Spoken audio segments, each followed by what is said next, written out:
Relative newcomers to many of the communities that we live in today, like Rhinelander, tend to not understand an important part of the history of what got us here or how far we have come. Railroads played an important role in the development of the Northwoods. In the mid to late 1800s, there was not much in Rhinelander or in many of the neighboring communities we call home. Up to that time, pioneers settled east along the shore of Lake Michigan and to the west from Lake Superior to the Mississippi River. So there was this spot kind of right in the middle of north central Wisconsin that was like the last of the frontier. Carrie Bladorn, a historian at the Pioneer Park Historical Complex in Rhinelander, says the Northwoods was just that, woods. You know, if they were going to build a city here, yes, they could use the Wisconsin River to transport goods in and out, but it needed to be more than that. We need roads, and more importantly, we need railroads. Rhinelander as a community originally started as a plot of woods good for lumber, which would be sent down the Wisconsin River.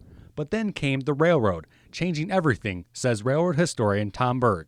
Rhinelander was really Pelican Rapids, a sawmilling town, and in the 1880s, the Milwaukee Lakeshore and Western Railway built north from Milwaukee all the way up through Antigo, branched at Monaco and came over to Pelican Rapids and then beyond all the way up to Ironwood. As an incentive to get the railroad to reach the town of Pelican Rapids, in 1881 it was renamed Rhinelander, named after Milwaukee Lakeshore and Western Railway president Frederick Rhinelander. Basically petitioned them to build a spur from Monaco Junction over to the, what was going to become this fledgling new community.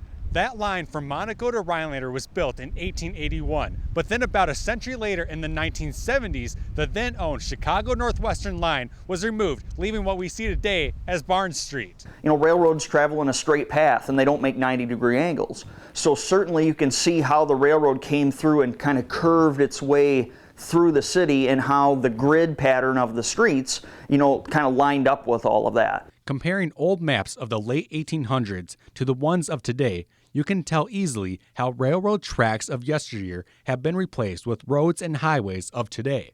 By the 50s, railroad passenger traffic was starting to have difficulties.